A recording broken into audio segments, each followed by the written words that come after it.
O rio Tejo corria como sempre correra, indiferente aos homens que se achavam donos de suas margens. Vicente Ferreira observava a água desde a janela de seu escritório, localizado no segundo andar da Casa Grande que dominava o porto de Lisboa. Era 1647 e a cidade respirava ouro e sangue em proporções iguais. Os navios chegavam carregados de especiarias, madeiras exóticas e algo muito mais valioso ainda: corpos acorrentados, que seriam vendidos nos leilões da Praça da Ribeira. Vicente tinha 42 anos. Sua pele curtida pelo sol português conservava ainda a firmeza da juventude, apesar da ganância que começara a escavar pequenas rugas em volta de seus olhos. Aqueles olhos, cor de âmbar escuro, viam tudo em termos de transação. As pessoas não eram seres com alma. Eram mercadorias com preço oscilante, determinado pela saúde, pela força, pela docilidade presumida. Ele começou como mercador de têxteis. Seu pai deixara uma pequena fortuna, suficiente para estabelecer crédito com os banqueiros. Mas tecidos geravam lucros moderados. Foi quando Vicente compreendeu que o verdadeiro ouro não vinha de panos e fios. Vinha de carne, de vidas compradas por preços irrisórios na costa africana, revendidas a fazendeiros no Brasil por quantias que deixavam seus cofres transbordando. A escravaria transformara Vicente em um homem poderoso. Ele frequentava as mesas dos fidalgos. Os comerciantes vinham até sua casa para solicitar empréstimos. Mercadores bem-sucedidos ofereciam dotes generosos para suas filhas se casarem com ele. Vicente recusara todas.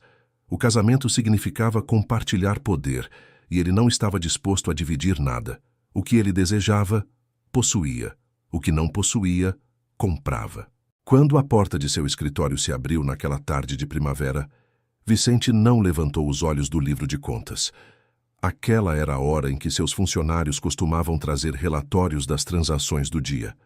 Esperava ouvir números, não passos levemente hesitantes que soavam como os de alguém descalço. "Senhor", disse uma voz que era quase um sussurro. A cozinheira pediu autorização para usar mais lenha. O inverno foi rigoroso e o estoque. Vicente ergueu os olhos. Era Amélia, 19 anos, talvez 20. Chegara à sua casa 2 anos antes, quando uma mulher falida ofereceu suas 2 servas como pagamento de dívida. A outra fugira. Amélia ficou. A primeira coisa que Vicente notara nela era a cor dos olhos, verde como a água rasa de um rio, com pequenos pontos dourados que cintilavam quando a luz incidia num certo ângulo. A segunda coisa foi a maneira como ela evitava olhá-lo, mantendo sempre o rosto ligeiramente desviado, como se temesse que seu próprio olhar pudesse ser considerado insubordinação. "Autorizado", disse ele, devolvendo a atenção ao livro. "Retire o valor do estoque geral." Amélia não saiu. Vicente ouviu o silêncio pesado, aquele silêncio que precede uma pergunta não dita. Ele levantou os olhos novamente, desta vez com irritação. "Há algo mais?" "Não, senhor", respondeu ela rapidamente. Mas permanecia ali alguns segundos a mais do que era necessário. Seus dedos, finos e gastos de trabalho duro, torciam-se um no outro. Ele vira esse gesto centenas de vezes. Era o movimento das pessoas assustadas, daqueles que pediam algo que temiam ser negado. "Fale", ordenou Vicente, intrigado apesar de si mesmo. Amélia respirou fundo, como se reunisse coragem para pedir esmola. "Há uma menina entre os escravizados que chegaram ontem", começou ela, as palavras saindo numa sequência apressada. "Tem talvez 7 anos. A febre a acometeu e ela está. Ela não sobreviverá sem auxílio. Havia uma mulher que cuidava dela, mas a mulher foi vendida para o Brasil. A criança está sozinha, senhor, e eu pensei." "Você não pensa", interrompeu Vicente suavemente. "Você executa tarefas. Há diferença." Amélia recuou como se recebesse um golpe. Seus olhos, aqueles olhos verdes que Vicente começava a notar com frequência indevida, marejaram, mas ela piscou rapidamente, reprimindo as lágrimas antes que elas caíssem. "Sim, senhor. Peço desculpas." Ela virou para sair. Deveria tê-la deixado partir. Deveria nunca mais pensar nela. Era uma serva, uma entre dezenas que trabalhavam em sua casa. Sua compaixão por uma criança escravizada era tanto um problema quanto uma fraqueza. Traga a criança para a cozinha, disse Vicente, surpreso consigo mesmo no instante em que as palavras deixaram seus lábios. Alimente-a adequadamente. Se sobreviver nos próximos dias, ela pode ser treinada. Se não sobreviver, pelo menos terá morrido com a barriga cheia.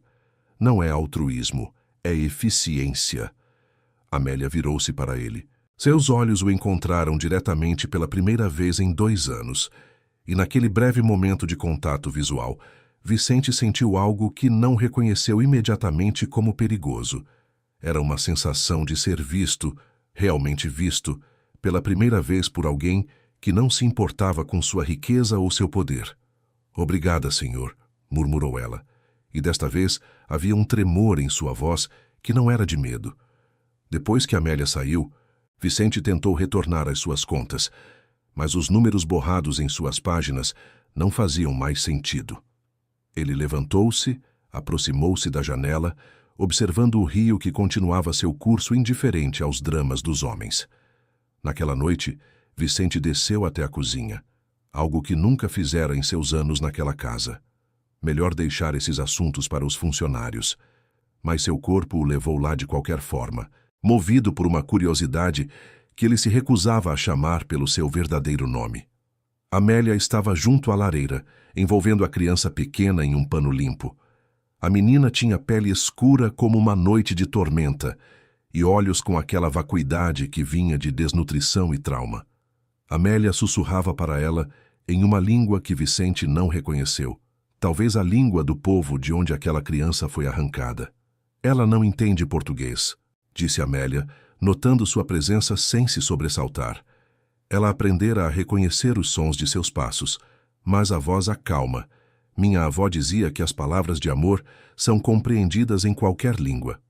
Vicente observou, enquanto Amélia oferecia caldo morno à criança, com a paciência de quem tivesse todo o tempo do mundo.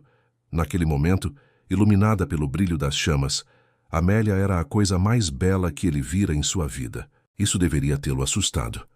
Deveria tê-lo feito subir imediatamente para seu quarto e confinar-se ali até que a tentação passasse.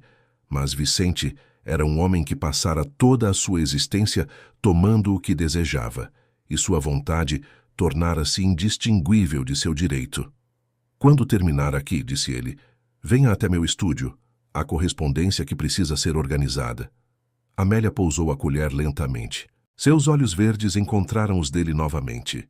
E desta vez, Vicente viu que ela compreendia exatamente o que ele estava sugerindo. Havia medo naquele olhar, mas havia também uma aceitação amarga e resignada, a aceitação de quem não possuía escolha. "Sim, senhor", respondeu ela suavemente. Vicente subiu as escadas mais depressa do que deveria, e o som de seus passos no corredor escuro pareceu ecoar como um presságio. No estúdio, ele acendeu velas com mãos que tremiam ligeiramente, um detalhe que irritou sua vaidade. Ele era Vicente Ferreira, homem de poder, e seu corpo não deveria mostrar fraqueza alguma. Amélia chegou 1 hora depois, quando a casa adormecera.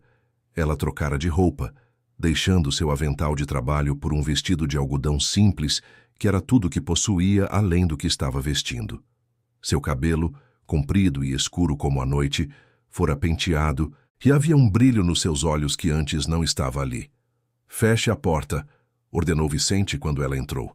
Enquanto Amélia fechava a porta e se virava para ele, Vicente compreendeu que cruzara uma linha que não poderia ser atravessada novamente. Nos 3 meses que se seguiram, Vicente descobriu que existia um tipo de riqueza que o ouro não podia comprar.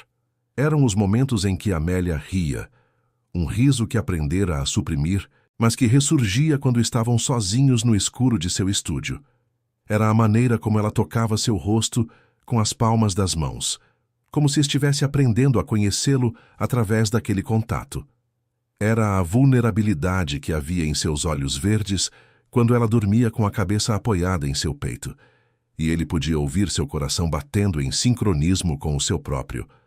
Amélia nunca perguntava por nada, nunca exigia, nunca sequer mencionava a disparidade assustadora entre suas posições. Ela, uma serva que podia ser vendida em qualquer momento, ele o homem que controlava cada aspecto de sua vida. A aceitação dela de sua situação era ao mesmo tempo doce e amarga demais para que Vicente pudesse examiná-la com frequência.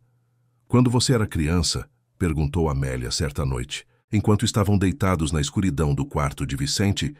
Ele movera discretamente para o quarto adjacente ao seu uma concessão que ninguém comentava abertamente. Qual era seu maior medo? Vicente considerou a pergunta. Ninguém perguntara nada sobre si mesmo que não fosse relacionado a negócios ou propriedade. "Pobreza", respondeu honestamente. "Meu pai começou do nada. Ele me contava histórias sobre os tempos em que comia pão duro. Ele jurava que seus filhos nunca conheceriam essa miséria. Eu acreditava que se perdesse minha riqueza, perderia minha identidade." "E agora?", perguntou Amélia, seus dedos traçando círculos leves no peito dele. "Ainda acredita nisso?"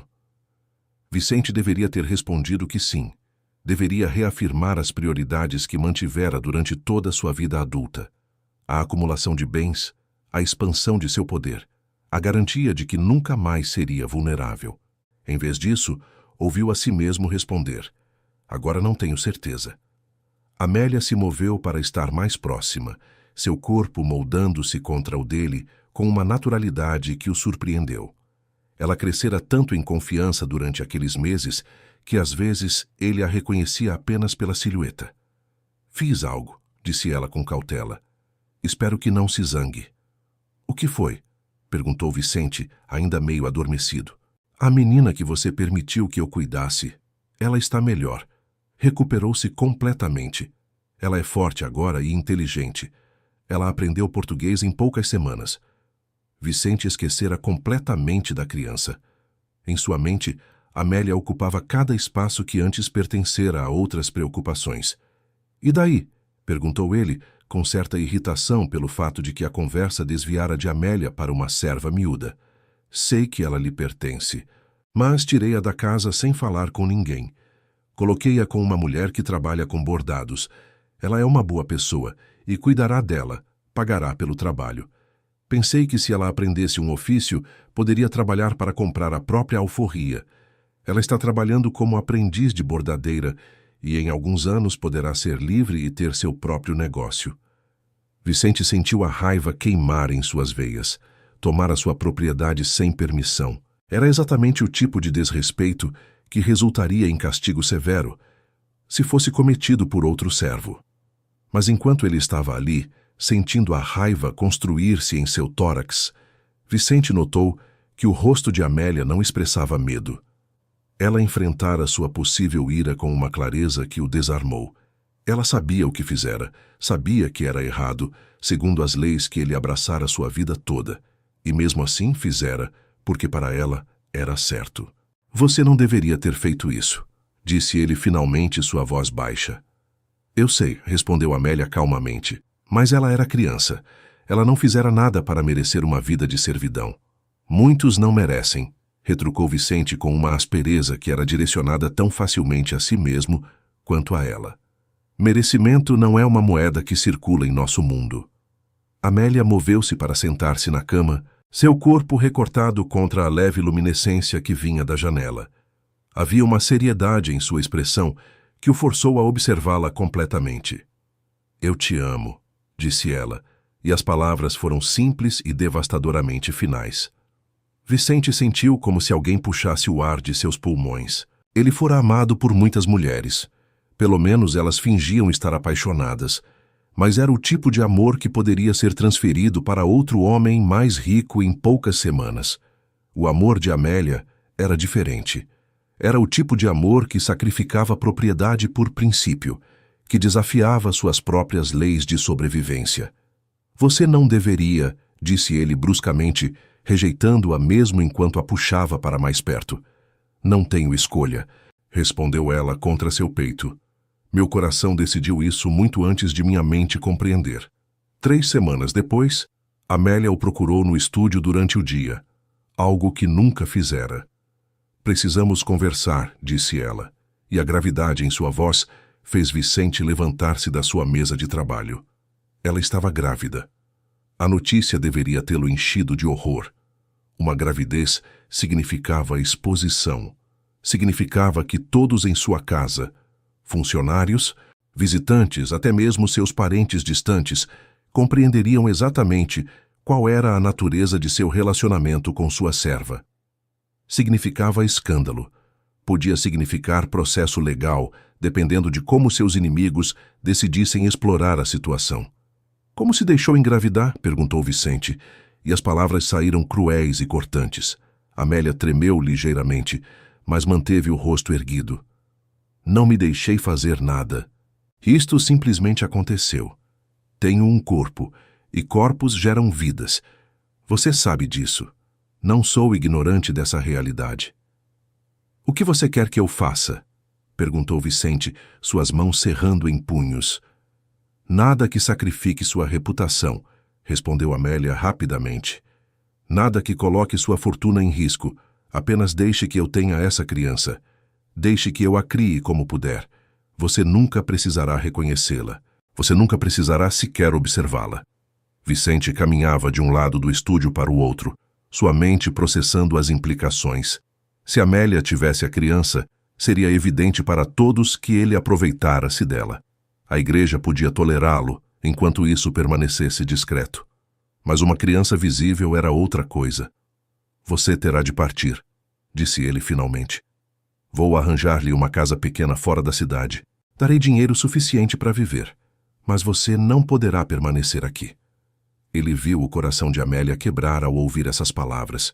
Os olhos dela, aqueles olhos verdes que ele sonhara, marejaram de lágrimas que ela não permitiu que caíssem. Entendo, murmurou ela.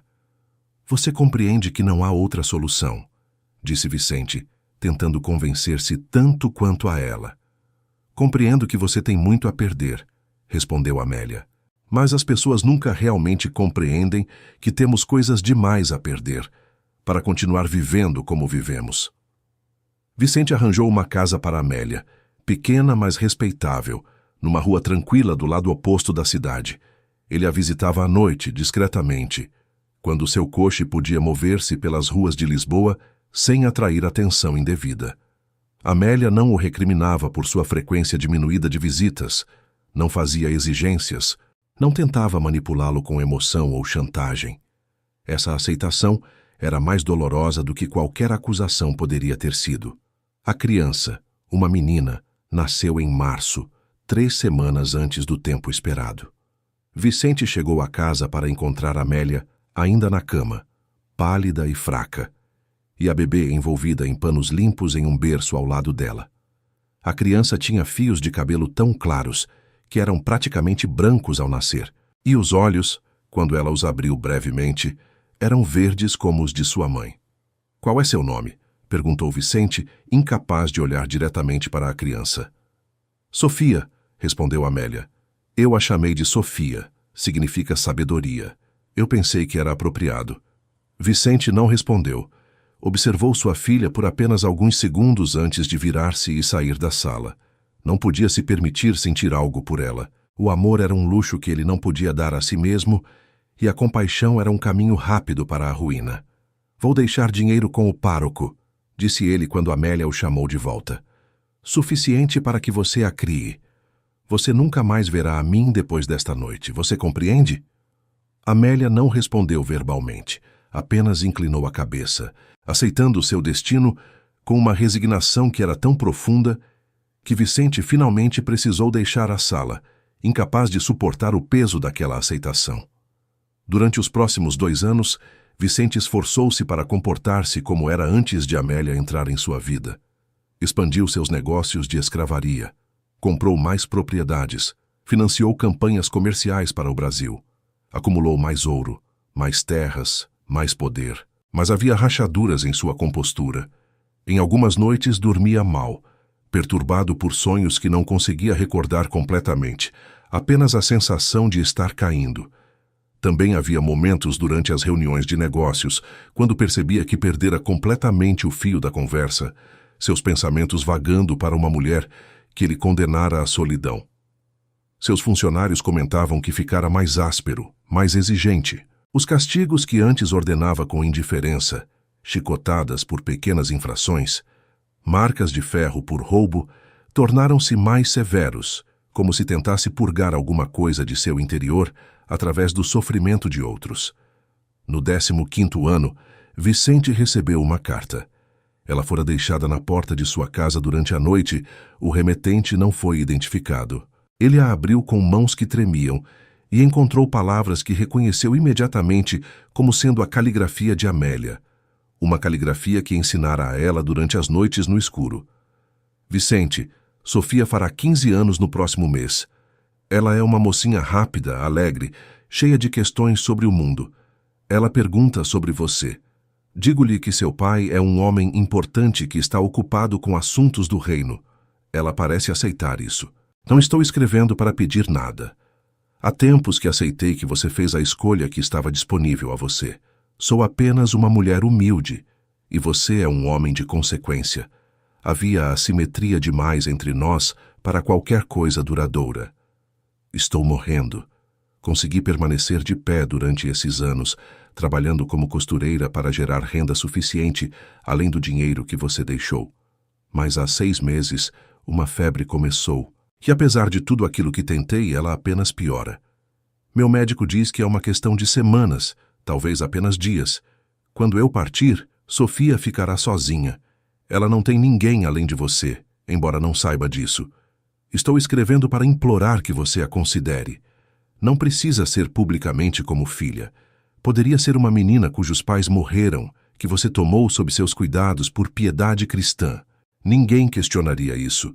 Você já é conhecido por ocasional magnanimidade. Ela merece uma vida, Vicente. Ela merece mais do que as ruas. E eu morro com a esperança de que, talvez, você possa ser o homem que eu sabia que estava latente em algum lugar dentro do seu coração, quando você ordenou que aquela menina pequena recebesse alimento. Meu amor por você nunca diminuiu. Nem no momento em que você me mandou embora, nem durante todas as noites solitárias que se seguiram, nem agora quando estou deitada na escuridão, esperando a morte. Você será a primeira pessoa que verei quando meu corpo finalmente ceder, porque alguma parte de mim acredita que existe uma realidade além desta, onde as assimetrias não importam. Perdoe-me por te amar, Vicente. Perdoe-me por te dar uma filha. Perdoe-me por morrer e deixar-te com esta carta. Vicente leu a carta 3 vezes seguidas, suas mãos tremendo cada vez mais. Quando finalmente a soltou, ela caiu no chão, e ele não a recolheu. Não podia suportar tocá-la novamente. Ela morrera, descobriu ele através de investigações discretas, exatamente 3 dias depois que a carta fora entregue. A causa foi febre, exatamente como previra. Ela fora enterrada em um cemitério de pessoas pobres, em uma cova sem marcação nenhuma, que identificasse quem jazia ali. Sofia ficava com uma tia de Amélia que era religiosa e aceitara a criança com relutância. Ela era uma mulher severa que deixara claro que uma criança ilegítima era um peso que suportava apenas por dever cristão. Vicente sabia o que Amélia pedira. Ela pedira que ele salvasse sua filha. Mas ele não foi, não a buscou, não a reconheceu, não fez nada além de permanecer em sua mansão e tentar esquecer o som da voz de Amélia quando sussurrava amor na escuridão. Amélia partiu da terra cercada por uma tempestade de emoções, não a sua, mas a do homem que deixava para trás. Os mentores espirituais a deixaram repousar por muitos dias adormecida. Não seria bom para ela sentir a agonia de Vicente como uma corrente invisível puxando-a para baixo. Quando ela estava em condições de despertar, sua mentora apareceu. Uma mulher de meia idade com o rosto marcado pela compaixão. Ela havia sido uma religiosa na terra séculos atrás, e sua missão agora era guiar almas que sofreram pela estrutura social injusta. Amélia, sua alma passou por provação, disse a mentora. Você amou um homem que não conseguia se amar. Ofereceu compaixão a quem só entendia transação comercial. E gerou uma criança na esperança de que isso o despertasse. Falhei, sussurrou Amélia. Ele não veio por Sofia. Você não falhou, interrompeu a mentora suavemente. Você plantou uma semente em seu coração. As sementes levam tempo para germinar. Vicente ainda não despertou, mas despertará, e quando o fizer, você estará aqui para ajudá-lo a compreender. Os anos que se seguiram à morte de Amélia foram anos de acumulação sem sentido. Vicente conquistou cada coisa que desejava conquistar quando era um homem mais jovem. Seu nome era temido nos círculos mercantis. Sua riqueza era lendária. Homens e mulheres, ainda mais mulheres, tentavam ganhar seus favores, acreditando erroneamente que ele ansiava por companhia ou reconhecimento. Mas havia algo quebrando dentro dele. Pequenas fraturas que se tornavam maiores a cada ano que passava. Começou com insônia.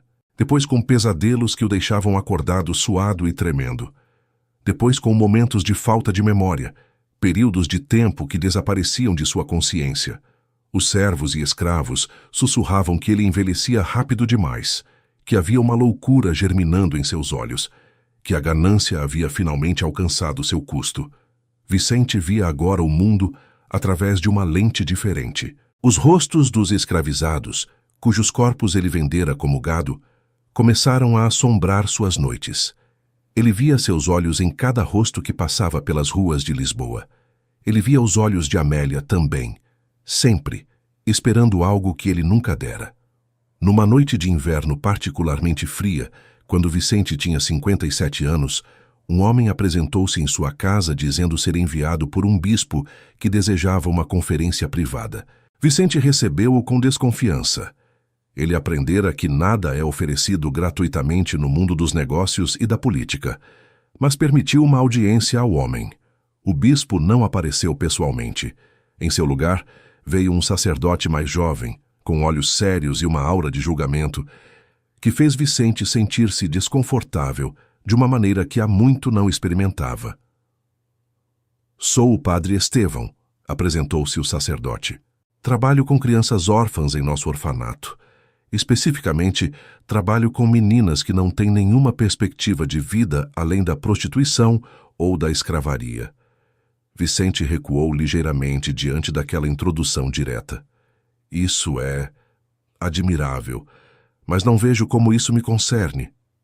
«Há uma menina», continuou o padre, ignorando o incômodo de Vicente. «Tem 14 anos.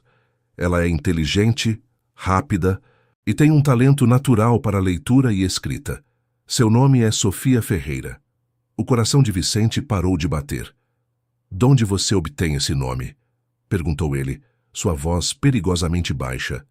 A tia dela, uma mulher chamada Graça, já falecida, indicou-o quando deixou a criança em nossos cuidados há vários anos. Ela sugeriu que talvez o pai da menina pudesse ser importante o suficiente para considerá-la digna de futuro melhor. A tia nunca mencionou um nome, mas deixou um documento assinado que identifica o pai como Vicente Ferreira, comerciante de Lisboa. A sala girou ao redor de Vicente. Ele precisou segurar-se na borda de sua mesa para manter-se de pé. «Por que viria trazer tal informação para mim?», perguntou sua voz áspera. «Porque a menina está muito doente», respondeu o padre com uma compaixão que Vicente não podia suportar ouvir. «Ela contraiu febre reumática. Nossos médicos dizem que ela tem talvez uma semana, 2, se formos afortunados. Ela pediu para conhecer seu pai antes de morrer». «Não tenho filha», disse Vicente, mas as palavras soaram ocas até para seus próprios ouvidos. «Sim, tem», respondeu o padre, «e ela está morrendo sozinha, sem saber por que seu pai nunca a quis». Vicente não dormiu naquela noite.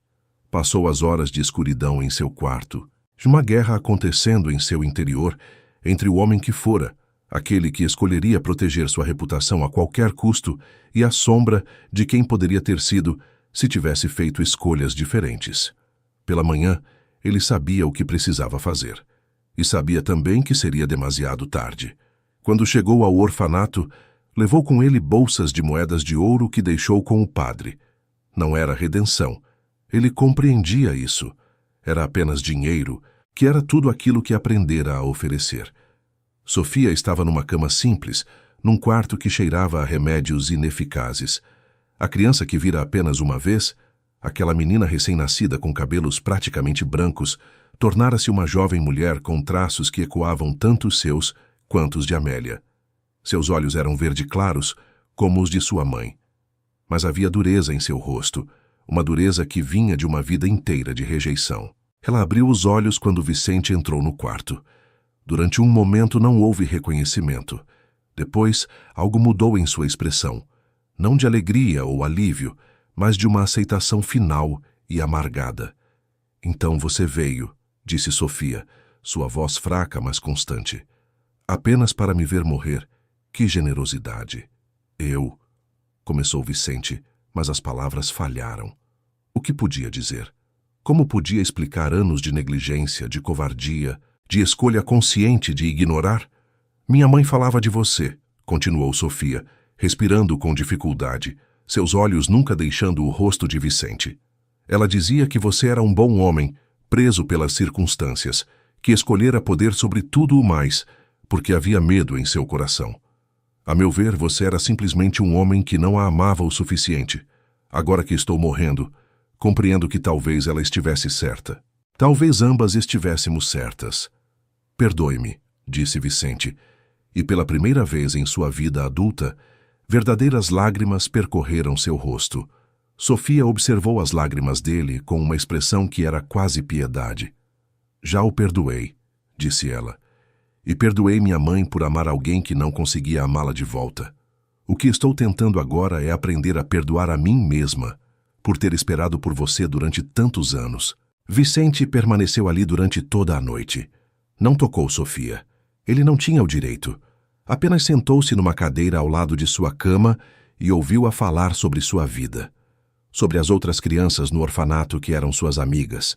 Sobre os livros que o padre Estevão permitira que ela lesse. Sobre seus sonhos de ter sido educada, de talvez ter se tornado uma professora. Você poderia ter tido tudo isso, disse Vicente desesperadamente. Se eu tivesse. Se você tivesse sido um homem melhor, perguntou Sofia. Talvez, mas você não era. E aprendi a viver com as escolhas que não me pertenciam. Sabe, pai? E a maneira como ela disse aquela palavra foi com uma ironia que cortou como vidro. A coisa mais importante que você me deu foi a minha mãe. Ela me deu um legado de amor incondicional, apesar de tudo aquilo que lhe fez sofrer. Se você me tivesse reconhecido, se tivesse legitimado minha existência, talvez eu não tivesse aprendido aquela lição. A febre reumática tinha um padrão previsível, picos de temperatura tão altos que a menina delirava, alternados com momentos de lucidez, onde ela sussurrava coisas sem sentido ou pedindo água. Os sintomas pioravam a cada hora. O coração de Sofia batia de forma irregular. Vicente podia ouvi-lo através do peito frágil quando apoiava sua mão ali. Às vezes, acelerava violentamente, outras vezes parecia pular batidas, como se esquecesse de continuar. Sofia se queixava de dor no peito, no pescoço. Sua respiração ficava ofegante, especialmente quando tentava mudar de posição. Dói, murmurou ela numa das madrugadas, apontando para o lado esquerdo do peito. Vicente molhava compressas em água fria e as colocava em sua testa. Ajudava-a a beber pequenos goles de água filtrada. Não havia nada mais que pudesse fazer além de estar ali, testemunhando a morte lenta de sua filha.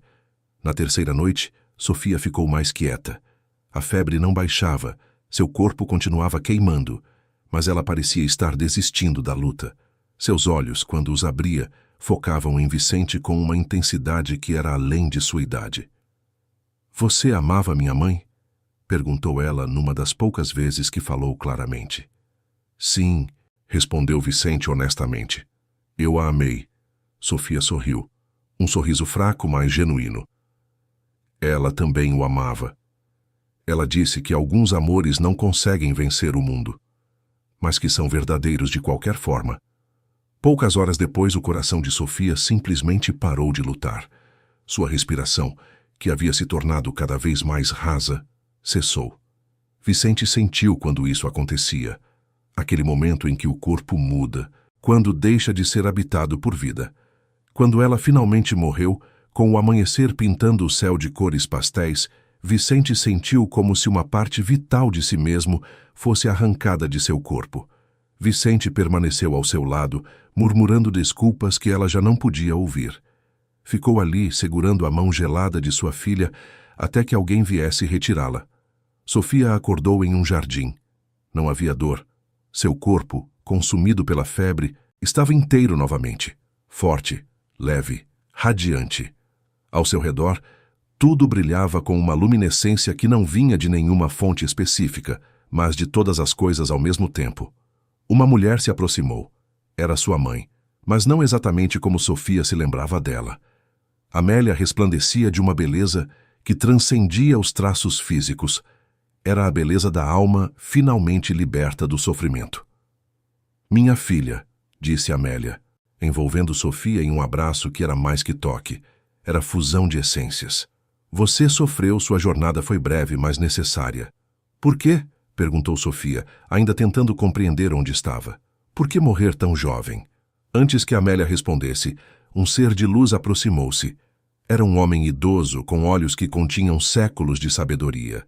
Ele era o mentor de Sofia, o guia espiritual designado antes mesmo de seu nascimento na Terra. Sofia, disse ele, sua voz soando como sinos distantes. Você veio para aprender o perdão. Não o perdão para com os outros, mas daqueles que não conseguiram se perdoar. Sua morte precoce é uma dádiva. Você retorna ao lar sem as manchas que seu pai carrega. Amélia tomou a mão de Sofia.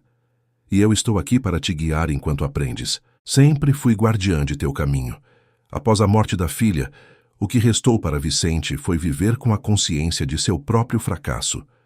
Não havia redenção possível, porque a redenção exigia que aqueles a quem prejudicara ainda estivessem vivos para recebê-la. Ele tentou fazer legados em nome de Sofia. Financiou um orfanato em seu nome. Deixou dinheiro para a educação de crianças pobres. Mas tudo isso era apenas dinheiro. A mesma moeda que destruíra uma vida inteira de significado e deixara sua filha morrer sozinha. O remorso que reprimira durante anos começou a transbordar. Não era o remorso que vinha de culpa moral. Vicente convencera-se há muito tempo de que a moralidade era uma luxúria dos ricos e poderosos. Era o remorso que vinha da perda, do reconhecimento de que gastara sua vida inteira acumulando as coisas erradas. Nos seus últimos anos, Vicente envelheceu dramaticamente. Seu corpo, como se refletisse a deterioração de seu espírito, começou a falhar. As pessoas notaram que passava horas simplesmente sentado à janela, observando o rio Tejo, como se estivesse esperando por alguém, embora ninguém soubesse por quem. Ele morreu aos 72 anos, numa mansão que era tão fria quanto um mausoléu, com o peso de 2 vidas, a da mulher que abandonara e a da filha que rejeitara, pressionando seu peito até o último suspiro. Seu legado foi a riqueza. Sua vida foi vazia. Vicente acordou no umbral, sentindo-se como em uma câmara de escuridão. Não a escuridão do mal, mas a escuridão necessária para aquele que precisa confrontar a verdade sobre si mesmo. Havia um vazio devastador, um silêncio que ecoava com todas as coisas que nunca foi capaz de sentir. Durante muito tempo, que pareceu uma eternidade, ele vagou por aquele vazio, ouvindo vozes distantes, até que se lembrou de orar, pedindo a Deus que tivesse clemência de sua alma. Foi então que seu mentor aproximou-se, um homem que fora mercador na Roma antiga, que acumulara riqueza através da escravidão e que havia passado séculos em redenção espiritual. Seus olhos queimavam de compreensão e exigência. Meu irmão, disse ele, sua voz profunda como cavernas, você chegou aqui carregando o peso de inúmeras almas que escravizou. Não apenas a criança que seu corpo gerou, mas milhares que seu comércio condenou. Você ficou aqui por anos, até se lembrar da misericórdia divina. Eu estive aqui muitas vezes, mas sua vibração era tão baixa que não podia notar minha presença. Vicente tentou falar, mas não conseguia. Nenhuma defesa era possível aqui. Tudo o que havia feito estava escrito em sua essência. Os guias espirituais tentaram inúmeras vezes alertá-lo, por meio de pessoas especiais colocadas em sua vida. Continuou o mentor. Amélia, aquela mulher que você amou mas rejeitou, ela era uma delas. Cada gesto de compaixão dela era um sinal. Cada palavra de amor era uma porta aberta. Você fechou todas. Como posso? Começou Vicente. Você voltará, disse o mentor. Muitas vezes voltará. Você virá para servir aqueles que escravizou. Voltará para compreender, finalmente, que uma vida medida apenas em ouro é uma vida desperdiçada. A cada vez que encontrava os guias espirituais, Vicente implorava para ver Amélia e Sofia, mas sempre lhe diziam que não estava preparado para o reencontro. Nunca lhe disseram se elas estavam reencarnados ou em algum outro plano espiritual. Finalmente, foi permitido o encontro que ele tanto ambicionava.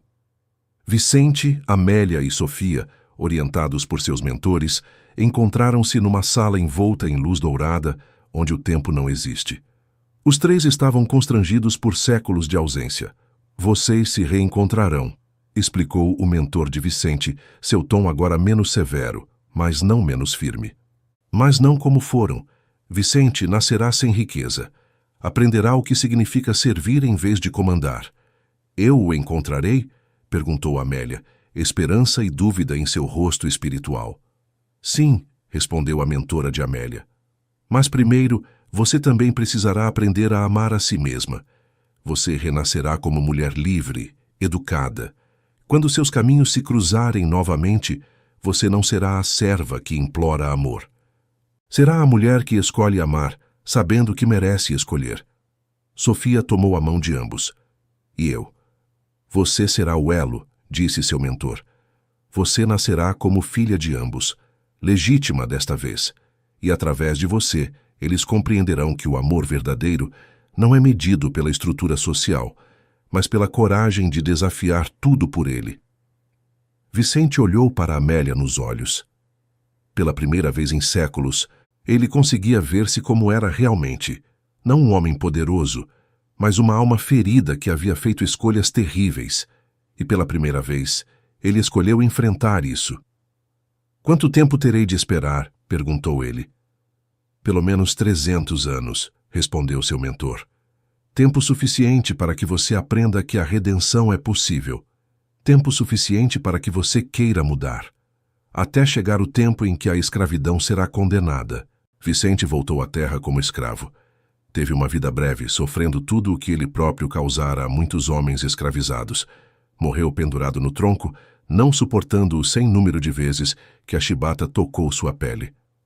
Durante 3 séculos, voltou algumas vezes à terra, novamente como escravo, depois como homem livre, mas sempre muito pobre, experimentando a miséria a qual destinara tantas almas. Somente no século XX, finalmente Vicente teve a chance de reencontrar Amélia e Sofia na Terra. Conforme o momento da reencarnação se aproximava, os três permaneceram envolvidos pela luz de seus mentores. Lembrem-se, disse o ser que presidia o encontro, que o livre-arbítrio permanece. Vocês planejaram esse reencontro, mas como escolher viver isso, continuará sendo sua decisão. Cada um pode repetir os padrões antigos, ou pode criar algo novo. Eu escolho diferente, disse Vicente, e pela primeira vez em séculos ele o dizia não por obrigação, mas por vontade própria. Eu também, concordou Sofia. Amélia sorriu, aquele sorriso que havia aberto o coração de Vicente na cozinha escura de Lisboa séculos atrás. Então vamos começar de novo, disse ela, e assim as 3 almas fariam um novo mergulho na carne, não mais como vítimas de circunstância, mas como seres que fizeram escolhas deliberadas de seu próprio destino, levando consigo toda a sabedoria e todo o amor que havia florescido nas esferas superiores.